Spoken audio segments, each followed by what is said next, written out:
Today, my guest is Robert Sulatycky, and he's a chef that we've worked with in the past quite a bit. You know, he's done a lot of cooking classes for us. He's been on the podcast before. He's an amazingly talented chef, and he's joining us over the phone today. So, Robert, how are you doing? I'm good, Tony. I'm super excited to be with you again, and talk food and cooking and everything else that's going on in the hospitality industry right now. Right. There is a lot going on right now in terms of the coronavirus and how that's obviously affecting you. It's affecting a lot of our friends who are in the restaurant industry. Before we dig into that, I think for those who maybe haven't heard you on the podcast before, if you could give us just a brief background on your culinary career and where you started and where you are now. So thank you, Tony. Yeah, so I've been in the kitchen for 38 years. I guess I'm dating myself a little bit saying that, but a long time in the kitchen. Spent a lot of my career in luxury hotels, Four Seasons Toronto, Four Seasons Chicago, the Beverly Hills Hotel, and I currently reside in Napa, California, and I've got a couple companies that I run now that are all sort of food related and food safety related. Bocuse USA, which is this amazing culinary competition held in Lyon, France. I coach Team USA. I've done that for several cycles now, and super passionate about that competition. And so I keep my hands in the culinary pot, so to speak, in several different ways. And as you mentioned, Tony, I've taught many classes for you, and love cooking in the Forno Piombo. Yeah, and we love cooking with you. I mean, we've done well over a dozen classes, and I mean, I'm still learning stuff every single time we cook with you. It's so much fun, and we haven't done it in a while, and probably it's going to be a bit before we start doing them again. But Robert, I really wanted to bring you on. To talk to us today, to talk to our listeners, because for one, you've been in the industry for a long time, like you said, 30 years, and you've had a very diverse career, I think is fair to say. You've had your hands in a lot of different projects, all revolving around food, and specifically one that is very applicable to what's going on right now is the food safety. And tell us maybe a bit more about what role you have played in the culinary industry when it comes to food safety. How did you get started with that, and what did it kind of entail? So we, myself and two partners, we co-founded a small startup that was or is related to food safety, and the technology was first developed for sous vide cooking, and sous vide is widely adopted in the industry, and it's done at home a lot now. You can buy thermal circulators, as they call it. It's the small unit that circulates warm water in a bath, and you vacuum seal food and you put it in that water bath, and you can get amazing results with it. But what was learned over the years is that it's not done correctly, then you don't kill the pathogens within the bag, and every piece of food that we eat has pathogens on it. And that's why we cook food. A couple of reasons. You heat food up to make it taste better, to take it from a raw state to a cooked state, and to also kill the pathogens on the food, so it makes it safe to eat. And so sous vide, in this low temperature water bath, in a vacuum sealed bag, there's an opportunity for pathogens to grow rapidly. And if you then consume that food, you can become quite ill, and in a rare case, people die from food poisoning. So recognizing that opportunity, and faced with, within our industry, myself and my partners, faced with regulations, we saw an opportunity to develop technology that would aid the chef, aid the operator in giving them, indicating to them when you're cooking sous vide or any other sort of low temperature cooking. It could be in a smoker or low temperature in an oven, that the technology then indicates when pasteurization has occurred. And that's the nut of having safe food, is when food becomes pasteurized, meaning it's killed all the pathogens on the food. So that's the technology we developed, and it's patented, and it's now become widely adopted, and it's making the food that is served to the public a lot more safer, and it's taking the burden off of the operators, off of the chefs that have to now prove food safety and food validation to the health authorities. So that's what the technology does. It's very timely right now. Right, exactly. And it sounds like it's not necessarily, a direct correlation with respiratory illnesses, which is what the coronavirus is. It's more about, like you said, killing harmful bacteria in food, ensuring that food is cooked properly. But, fair to say, you maybe go a little deeper into just food safety in general than your average chef because of that background. And that's one of the reasons I wanted to have you on, was to talk a little bit about, and again, neither of us are doctors, right? So we're not giving medical advice or anything like that.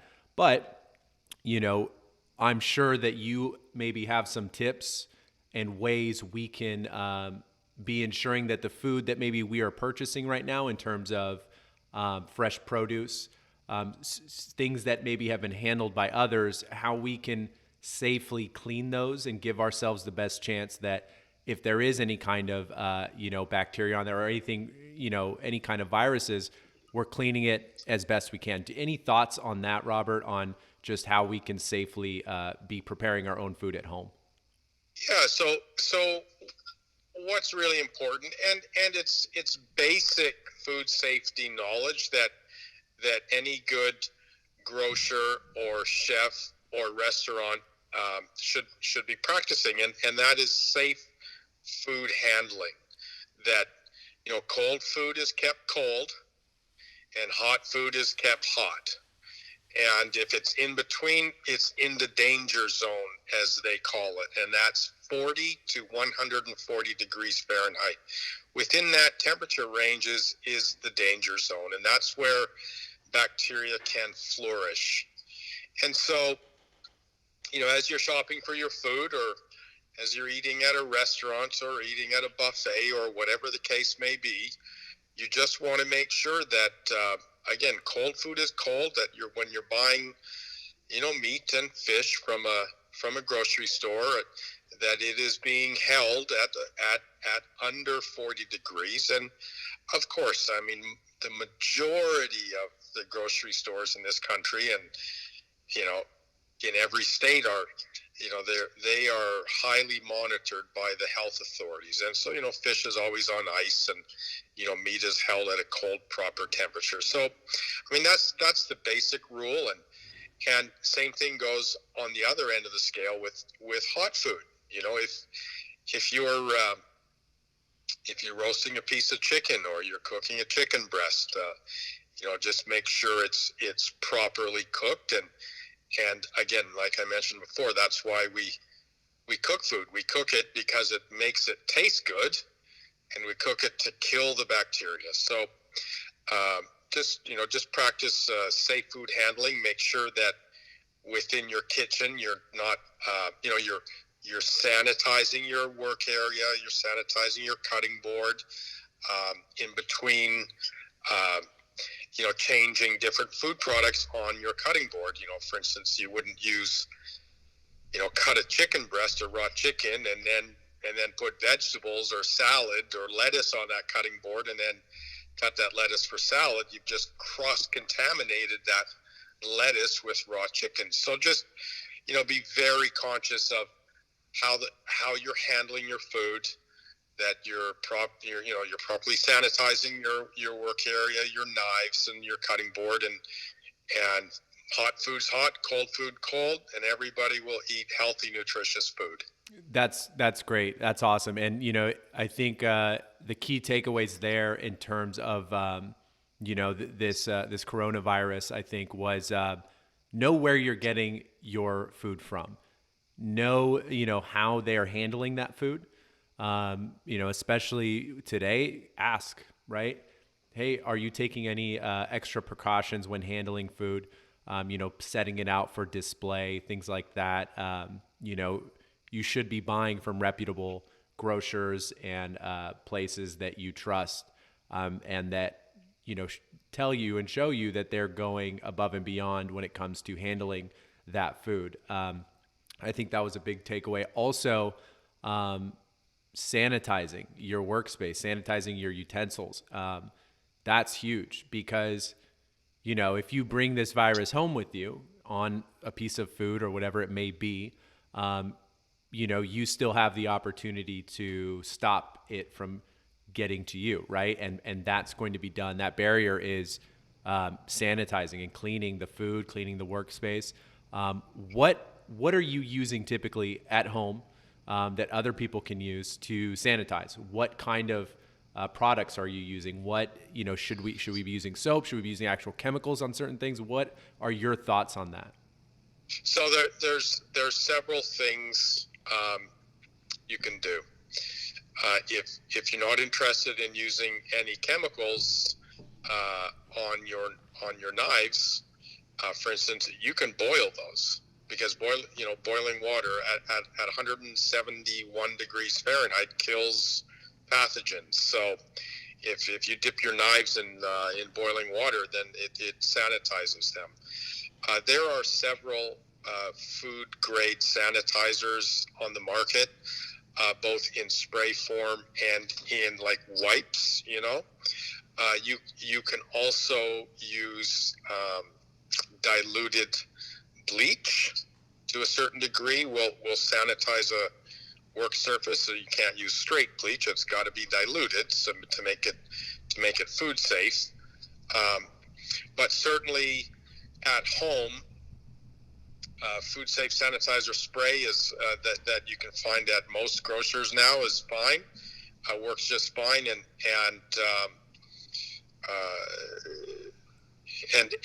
any other food safe wipe, the cloths that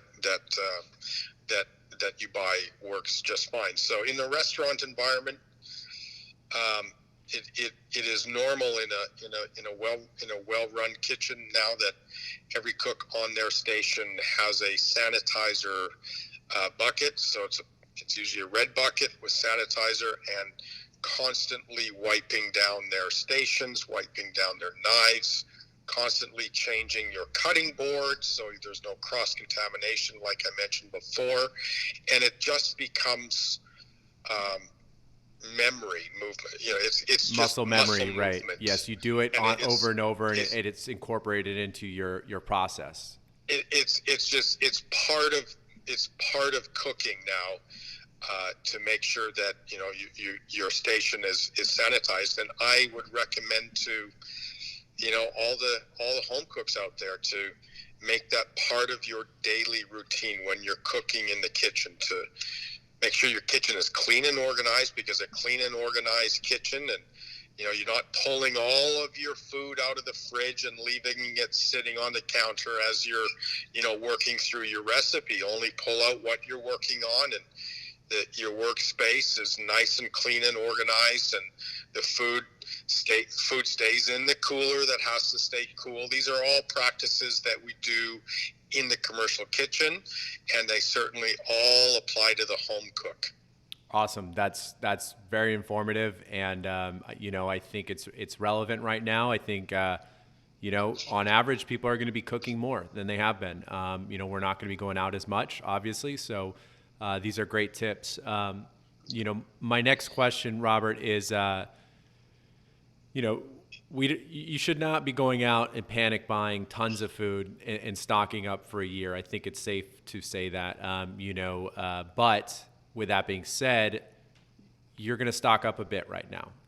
You're going to buy some extra food, to last you a month, whatever it may be. What is some good food that you can purchase right now that stores long-term well? Whether it's a freezer, pantry. What are some just, obviously there's a lot, but just some things you can think of that we can be storing and it stores well for long periods of time. That we can use to cook, whether it's in a wood-fired oven, at home, whatever it may be. What are your thoughts on that? So that's a great question.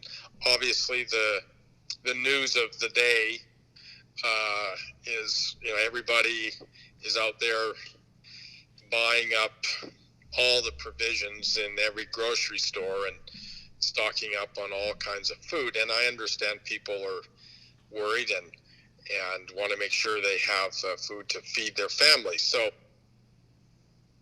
my answer to that is the best food is fresh food, and the best food is homemade food. And when I say homemade, the best restaurants, their kitchens are making everything homemade, everything from scratch. So at the bottom end of the scale would be canned food. Now, there's a lot of people that don't enjoy cooking, or maybe they don't have good kitchen facilities at home, and canned food is easy. Frozen vegetables are always a lot more nutritious than a canned vegetable, and obviously a fresh vegetable is more nutritious than a frozen one. So if you have even a small freezer at home, buy some ground turkey and make a nice fresh ground turkey chili, and you can freeze that in Ziploc bags and put it in the freezer.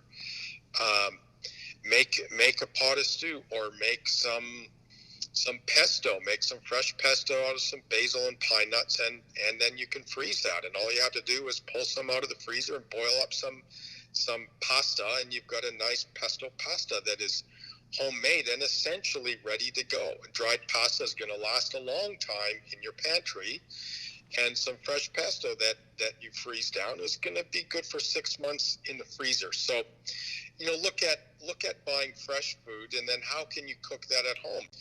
Cooking is fun, right? Cooking's meant to be fun.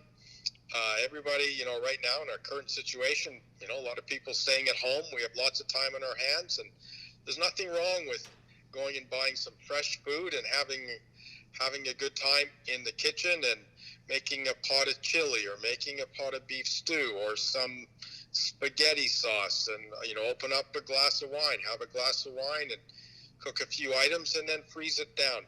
That's my advice. Then you have, you've got homemade food made from fresh ingredients that you've prepared by hand, that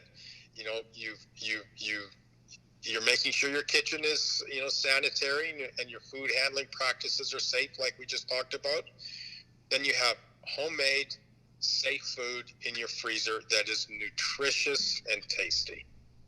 That's awesome. Yeah, no, I think that's a great idea. If we should be, if you are cooking at home and you are looking long term at being a little self-sustainable, we should be choosing ingredients or recipes, I should say, that can be stored, like pesto, like things that we can. Hey, we fire up some pasta. We got this pesto stored. Pesto's a great one, and like you said, it's supposed to be fun, right? And it's supposed to be fun, and it's homemade, and that's going to make it delicious. So awesome. That's great. I want to transition a bit here, Robert, and talk a little bit about how this is affecting the culinary industry, what's going on right now. You know, today is March 17th. At this point, you know, at least in the Bay Area, if you're a restaurant, you're closed, more or less. And if you aren't, it's only a matter of days, right? So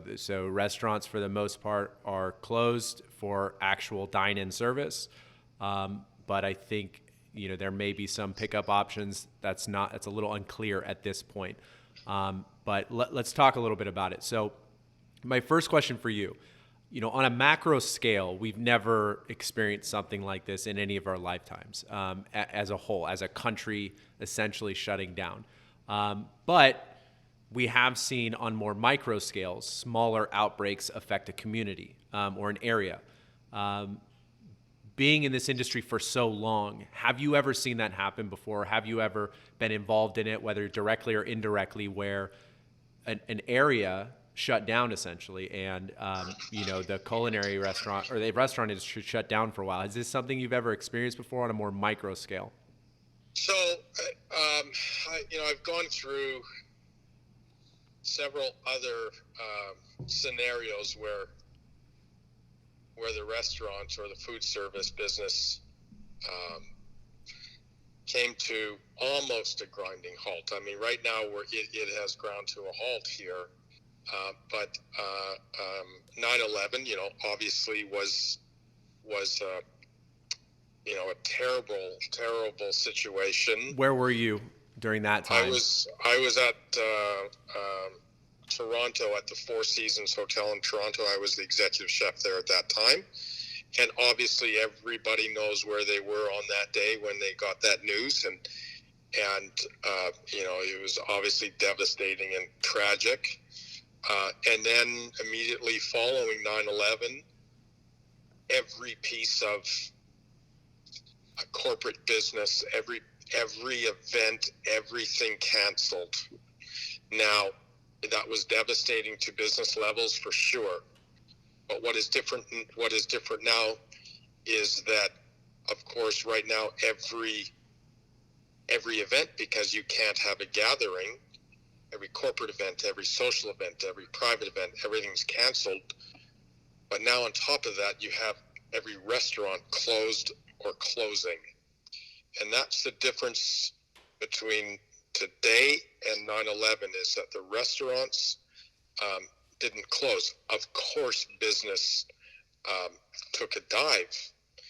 And we were able at that time at the Four Seasons Toronto to manage the staff and manage the business so that we didn't have to lay anybody off. And then the other scenario would have been the market crash of 2008. And that was very similar to 9/11 in that all the large groups, all the corporate groups, all the big events, they all canceled. But the restaurants, again, were open, continued to stay open and serve customers. So we're in uncharted waters here, where it's absolutely incredible what has happened. I feel for everybody that is ill, and obviously people are dying from the virus, and my hope is that we can flatten the curve, as they're saying. But the impact to the restaurant industry, of course, immediately right now is tremendous. But I believe it's going to be long lasting, even when business comes back. And everybody hopes that this cycle with this virus will be short-lived. But the restaurant industry works and runs on such slim margins. And, you know, the single restaurant, the mom-and-pop restaurant, that they have to stay open just to keep cash flow going, just to pay their bills and pay their staff, and hope that there's a little bit of profit left over. And they don't have any money in the bank, and now they're closed, and I'm deeply concerned about how these restaurants are going to reopen with no money. How do you buy food? How do you rehire staff? How do you pay your rent? So I think we're going to see um, many restaurants will never reopen. It's really devastating to our industry. Yeah, I mean, it's unprecedented, and of course, there's dozens of industries this is affecting directly, and a lot of similar stories. But you know, we're in Napa. This is a food capital, almost as much as wine, not quite, but still, people are traveling here to go to restaurants, world famous restaurants, yeah, it's devastating to see. Like you said, the margins that these restaurants operate on, top restaurants, they're small. They're tiny. And we see initially when things started happening, you see some restaurants closing down, not because they were told to, out of an abundance of caution. And they're offering takeout, but like you said, it's probably just not enough. I mean, you're changing your entire model, and that model of takeout is just not sustainable, at least not here. And a big thing here is going to be rent. I mean, it's not cheap to own square footage in downtown Napa, Up Valley, and that's a fixed cost, and that's not something you just put on hold, and it's just devastating to see. And and things are still happening, things are changing, and so this might be a hard question, but any way we can support restaurants that we love that are, whether they're open or closed right now, anything come to mind on that? Yeah, that's a great question. Just to touch on your point, we are blessed. I am blessed to live in Napa. I mean, Napa, everybody that is here in Napa, they're here. They come here for food and wine, right? I mean, this is one of the few places on the planet where you've got this convergence of just people here for food and wine, and it's a phenomenal place to live if you're a chef, if amazing place to visit, if you love food. And to answer your question, there's restaurants in town, great restaurants in Napa that are doing curbside pickup or takeout only. And if you don't want to cook at home, find one of your favorite restaurants in the valley, or favorite restaurants in whatever town you live in that the restaurants may be closed down to public seating, but are still offering a curbside pickup menu or takeout. Support those restaurants. They're doing that. They're offering those items to try to keep even a handful of their employees working, so those employees can still get a paycheck and feed their families. Most individuals that work in the restaurant business are living paycheck to paycheck. So if you don't want to cook at home, then support your local restaurant that is offering takeout or curbside pickup. Now, when the business comes back, and we're all going to get through this.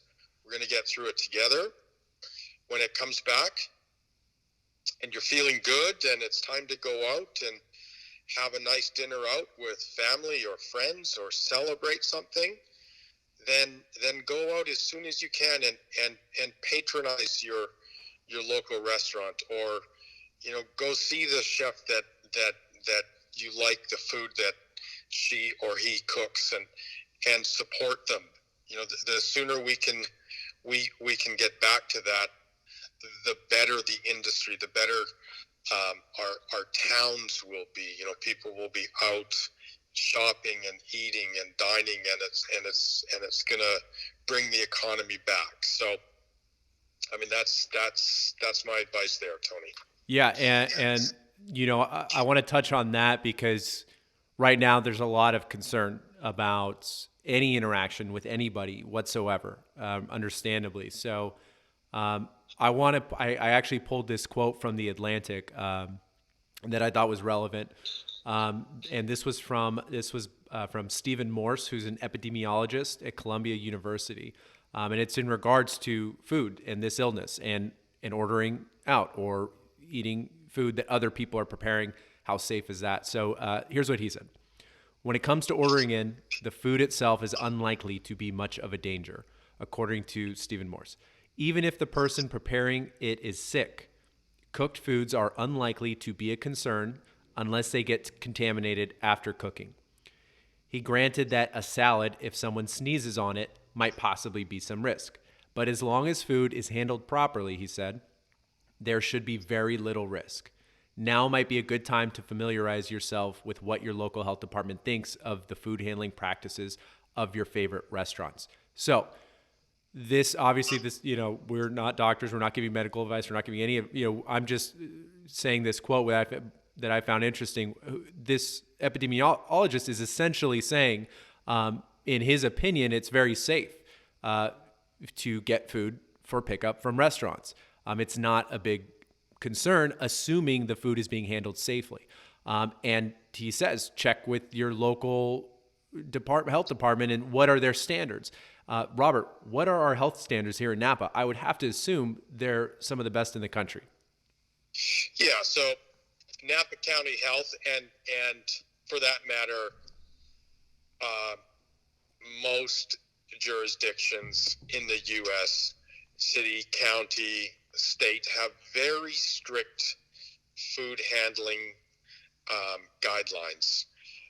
And in Napa, and anybody can log on to any health jurisdiction, most counties now post up the health inspections of every public food service establishment in your county, in your jurisdiction. You can go online and find that information.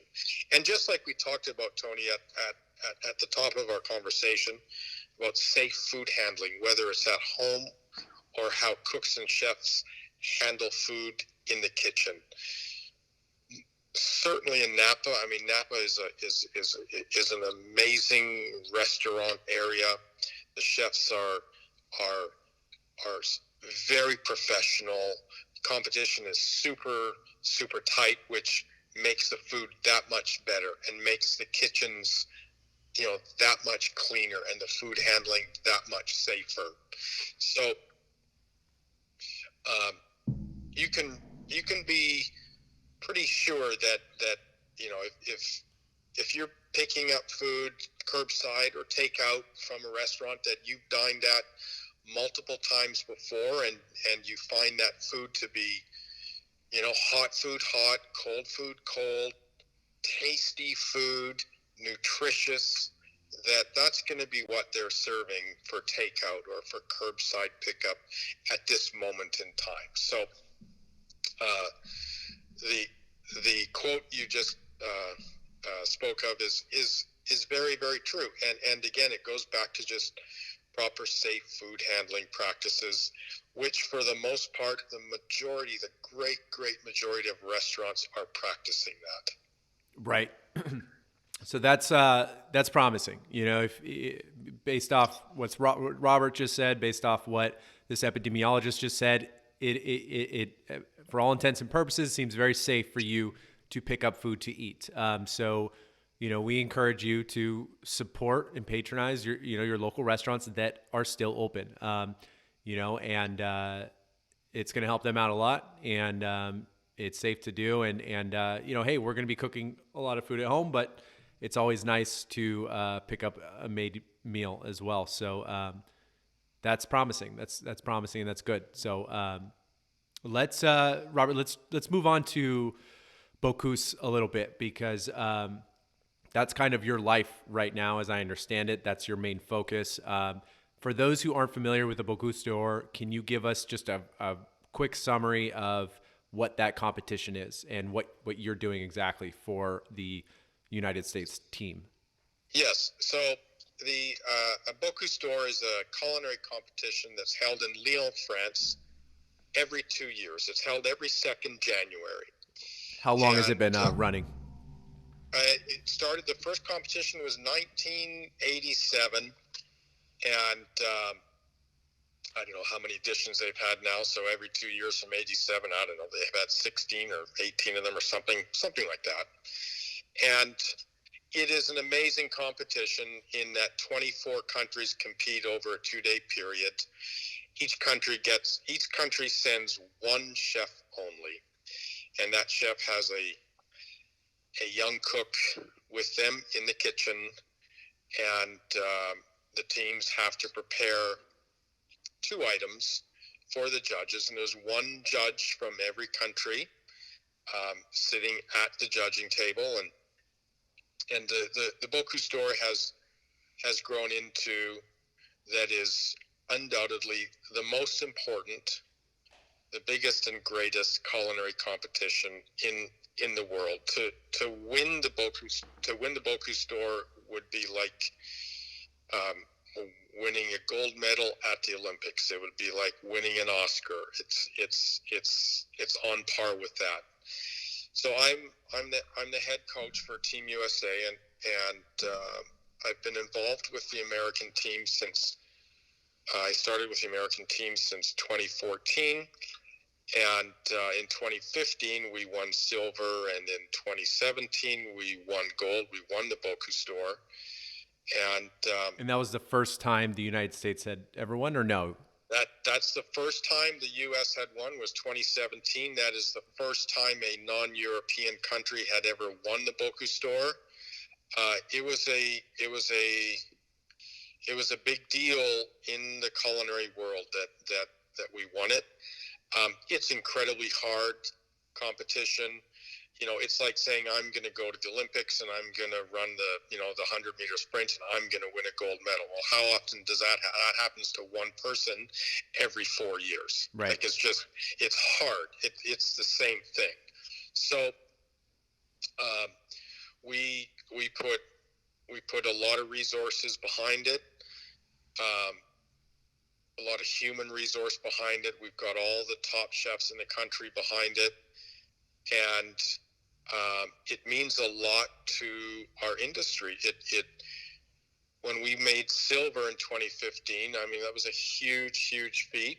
And then we came back and made gold in 2017, and that kind of those 2 years sent a signal to the world. And when I say the world, I mean the culinary world. And for the most part, the culinary world at that level, everybody thinks about France, right? And France obviously won the Bocuse d'Or many times, and it sent a message that in our industry around the world, within the U.S., we have tremendous talent and skill, and that we can cook with and compete against and win against the other best chefs and countries in the world. So I'm super excited about the Bocuse d'Or. I'm honored again to be coaching the team for 2021, and I look forward to seeing my chef colleagues from around the world, and look forward to a very vigorous and exciting competition. Yeah, that's. I mean, I was gonna say I've heard Bocuse I've heard is essentially the, it's the Olympics of the culinary world, and it's very prestigious to win. And I actually think it's coming into mainstream a little bit, right? Because when you guys won gold, I think they were on some late night talk shows, right? And there was some press about it, and I think it's starting to be a little bit more of a known thing to people who aren't necessarily in the industry, who just maybe are fans of cooking. Yeah, we were on Jimmy Kimmel after Nice. we won in 17. Now, you know what? Our country, the U.S., again, as I mentioned, we have amazing chefs, tremendous talent. we have access to incredible local product and produce grown in our country. And now we are becoming a food nation, and it wasn't always like that. And there was a time where the French laughed at the Americans at our food culture or lack of a food culture. And we do have a food culture, and it's getting broader and deeper, and people are interested and concerned about the food they eat. They are exploring new products and new produce, and they're willing to try interesting new cuisines. All of that is burgeoning in the U.S. now, and it has been for a number of years.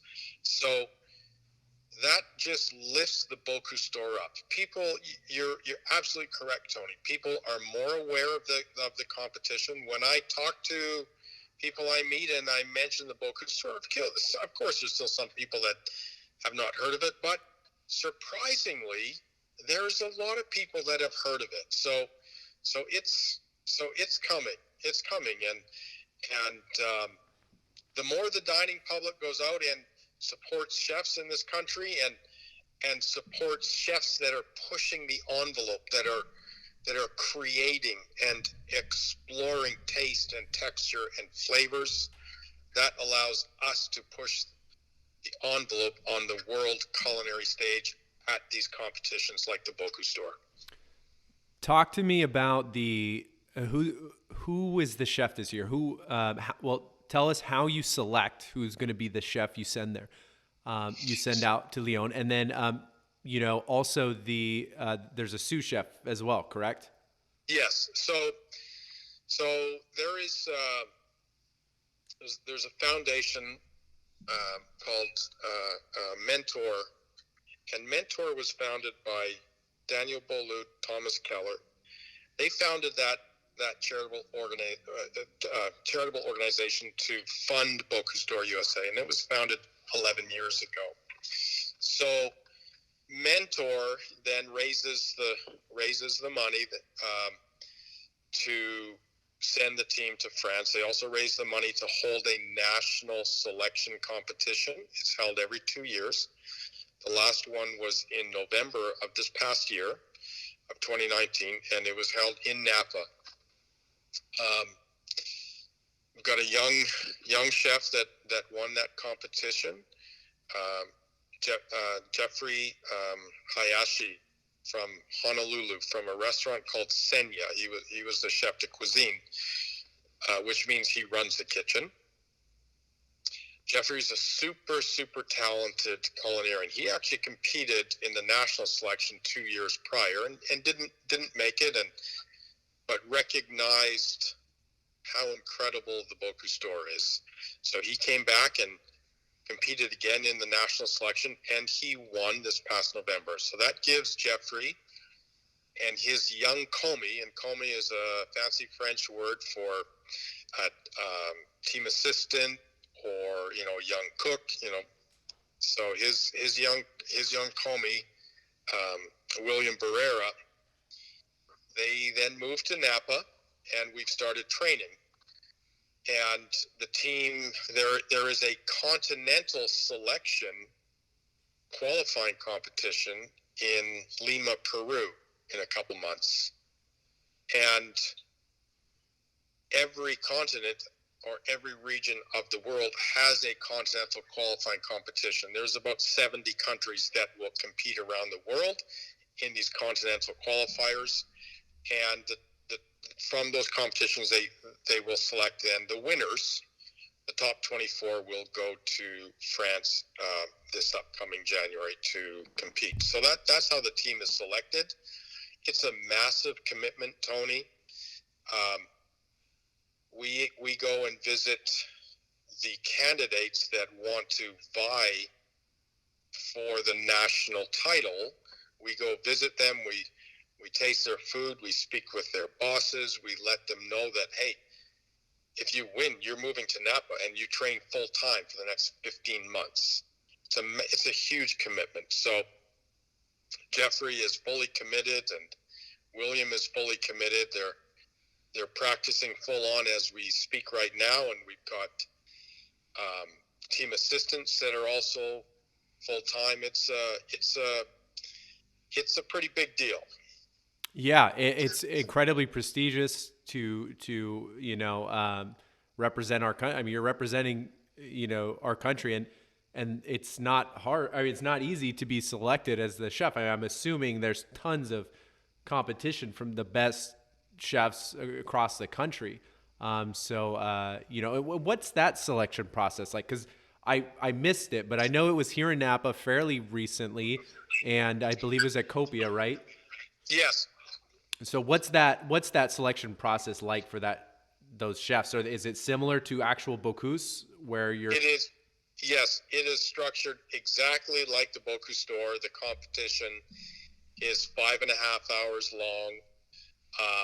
It's grueling. That's a long time in the kitchen under pressure with, people and cameras all around you watching your every move, and the teams, prior to the competition are issued what we call the theme ingredients, the two items that they have to cook with, and chicken was the meat item, so to speak, and what the teams do with that chicken is up to them. But every team has to utilize chicken. So, and then the clock starts ticking, and there was a panel of really the top chefs from around the country that judged the food from these candidates, and the best tasting food wins. Of course, the food is beautiful. These chefs work really, really hard to make beautiful food, and there's also kitchen marks. Going back to food handling and sanitation, that's also a major component of the competition. So these chefs have to make sure that they're handling the food properly, and their stations are clean, and they're sanitizing properly, and all of these components go into the final mark. Again, the largest component is taste. We want to find the very best cook we can. So that's how it's structured. It was a very intense competition, as it always is. And Jeffrey, who won out of Honolulu, like I mentioned, he cooked some beautiful, beautiful, tasty food, and the judges selected him, and so now he's on his way to Lima, and then in Lima there will be 12 countries competing, and the top 5 from that selection will go through to Lyon. And the continental selection that was held, it was in Mexico City 2 years ago. We won that competition, and so we've got our sights set pretty high again. That's awesome. And I'm assuming things are a bit up in the air and with what's going on now. So, just obviously we wish you the best of luck moving forward with everything. And, we'll be letting everyone know how they can support Team USA and making sure to give everyone some updates. So I think we'll take a quick break if you're okay with that, Robert. And maybe when we come back, we'll talk just a little bit about actually cooking food in our oven, which is what this show is supposed to be about.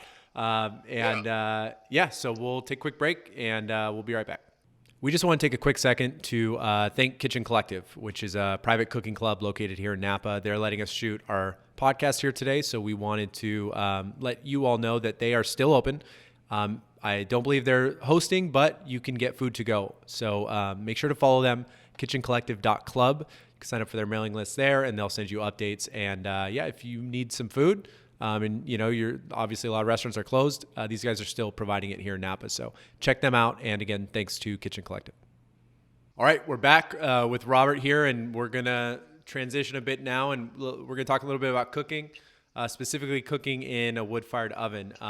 So Robert, let's start with what's in season right now. What are some some good vegetables we can be getting, because, you know, one of my favorite things and one of the easiest things and probably most delicious, and I think you'd agree with me, is, you know, veggies in cast iron, oil, salt, cook it hot, you know, a few minutes, pull them out.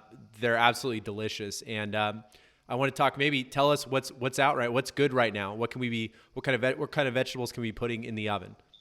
Yeah, so you hit the nail on the head there.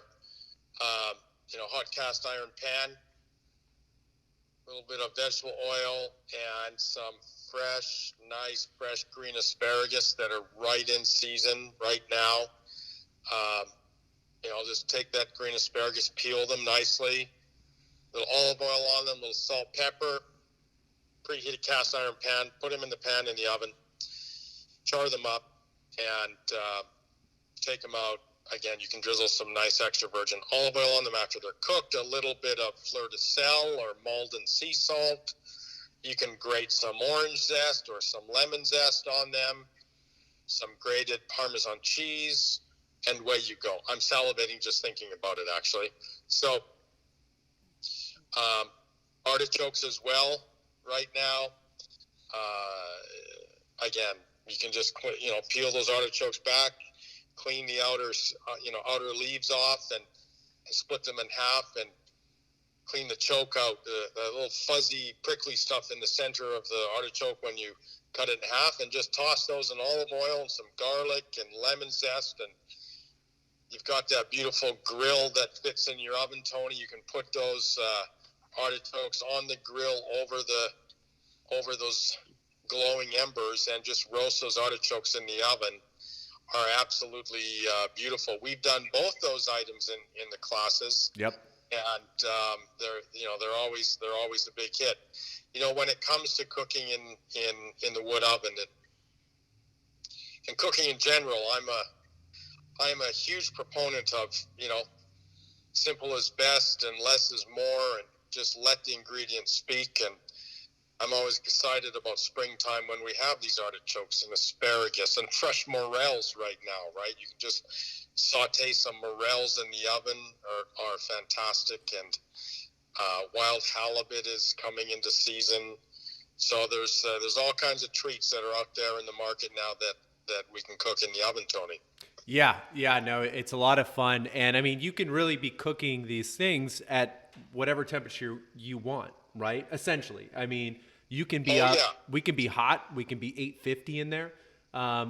We could be a little lower where the fire's still going, but it's about to, it's not raging, and you're more around 700 or so. We've cooked in the oven, Tony. You and I have cooked in your oven at low temperature and all the way up to 850, 900, and it's really an incredible tool once you learn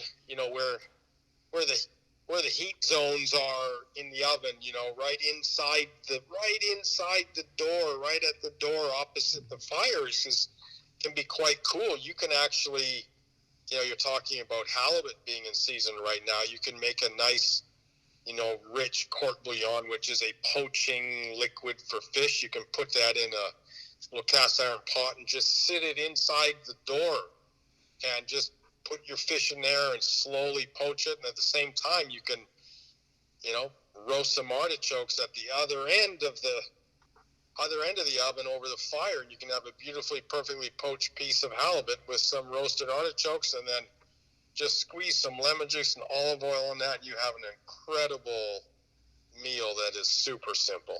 And, if you're just starting out and you're learning about your oven, you're learning how to use it. I like vegetables, in cast iron because, you don't need to be intimidated, right? I mean, throw it in the oven. Doesn't matter what temperature the oven is. It doesn't matter. Is it too hot? Is it too? Just put them in, cook them, taste them. Okay, that tasted good. There you go. And it doesn't need to be super, controlled. And that's the whole point of these ovens is, there's a range of temperatures you can cook at that will give you different outcomes. And try it. Get your oven really, really hot. Throw some asparagus in there. Take them out when they get a little crispy. See what they taste like. Try it again the next time at maybe a little bit of a lower temperature, and really experiment, right? That's what it's all about. Having fun. That's what it's all about. I mean, cooking is meant to be fun, right? It's, it shouldn't be a, feel like a chore or a task. Cooking should be and can be a lot of fun, and recipes are only guidelines, right? And when you experiment, you try something new, and of course maybe some things don't work. That's okay. We also learn when that happens as well. But when you experiment and try things, that's when you make discoveries. And discovery with and around food is fantastic, right? And so with your wood oven, it just play around. Try roasting meat hot and roasting meat at a low temperature. They're both fantastic. And you and I know that you can put a piece of steak on a right up at the roof of the oven, where, man, it's probably close to 1,000 degrees, and you can cook a beautiful steak in about a minute and a half, and it's unbelievable. We've done it. So we've done it. And so that's the beautiful thing about cooking, not just in the wood oven, but cooking in general. It's just have fun, experiment, and it's meant to be relaxing, and that's what it should be. Yeah, no, absolutely. And, it's, there's something about cooking food for others, right? And yourself, but mainly others, that just, something is imparted into that food. Would you agree? I totally agree. I mean, cooking, the best meals that I've had, or to ask people about the best meals they've had, often it is about the food, but very often it's about the food and the company they were with, right? And the wine. Cooking with and for family and friends is one of the greatest acts of love you can show them. I agree. So I want to talk about a cool trick that we did at one of our classes that I love to tell people about. And that was when I don't remember the cut exactly, but we took a meat and we sous vide it, and then we put it in the oven, which was just the coolest concept to me, because we were cooking with water, right? And then we were cooking with fire.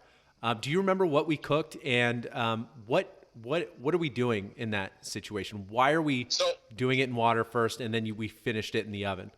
Yeah, so I think we did tri-tip, and tri-tip's a California thing, and we love our tri-tip out here. And it's a beautiful, tasty cut of meat. Not the most tender cut of meat, though. And sous vide is this incredible culinary technique where you're cooking the meats or that food item at a low temperature for a long period of time. And when we did those tri-tips sous vide, we did them at I think 132 or 133 degrees Fahrenheit for 10 or 11 hours first in the water bath. And going back to our talk about food safety, at that temperature, pasteurization occurs. At that low temperature, it occurs. And so we pasteurized the food, the tri-tip, but we've not overcooked it. It's still medium rare. And the longer it's in that water bath at that temperature, it breaks down the tougher tissue within the muscle. And so it makes it very, very tender. So then we take it out of the water bath and we open the bag up. And of course, when it was in the bag, we had it seasoned, salt, pepper. You can put whatever dry rub you want on it, or splash some barbecue sauce in there, whatever you want to do. We take it out of the bag after it's been in the water bath, and we've got your grill set over the coals, nice and hot, nice, beautiful coal bed. And then we char it, reverse sear as they call it, right? So the tri-tip is already cooked medium rare. And now we're charring it over the coals, giving that nice, char crusty outside, and which adds flavor. And we take it off the coals and we just rest it a little bit, and we can put some olive oil on it, some lime zest, some chili flakes, and some salt, some nice sea salt, cracked pepper, and then we carve it and serve it. And that tri-tip's going to be so tender and eat like tenderloin. it's really amazing when you combine sous vide with your wood-fired oven. The results are astounding. And it's fun. It's a party trick. People love it. That class they were blown away by it. I think I remember it was awesome. It was fun. It's fun. It certainly is fun, and for the students that were there, as you mentioned, I mean, they're experiencing something absolutely new and really simple. It's a very simple technique, and for me, teaching the class, that's the joy I get is being able to introduce those techniques to the students, and they're taking that home, and it's opened up a whole new world of possibilities for their wood oven. Right. Yeah. No, the classes we have so much fun with those classes, especially with you. You know, all of our chefs, you know, that we work with, that we're fortunate enough to work with for the classes that we host, they come to teach because they love what they do. There is no other reason they are there. It's because they love to teach and they love to cook. And I think we're very blessed whereas, classes like this, you might not always have that. You might have people showing up to teach for other reasons, but without a doubt, especially with you, Robert, every time it's been, you're there to teach because you absolutely love cooking and you love teaching. And I think it definitely shows during our classes. And hopefully, our classes are on a bit of a hiatus right now, so hopefully those come back soon. But I think definitely a lot more content is in our immediate future in terms of videos, podcasts like this, stuff like that. And, we'll be trying to just keep doing what we've been doing before all this started happening in one way or the other, and that's cooking and teaching people how to cook, especially in their wood-fired oven. It's future's a little uncertain right now, but food's a universal language. It brings people together, and I think it's more important now than ever. I think with that, we'll sign off. Robert, we really appreciate you taking the time to talk to us today. Good luck with everything moving forward, and thanks again for coming on the Wood-Fired Podcast. Thank you, Tony. It's always a pleasure. Talking food and cooking, and wishing you and your family, you guys stay safe and stay healthy. Awesome. Okay, Robert, take care. We'll talk soon.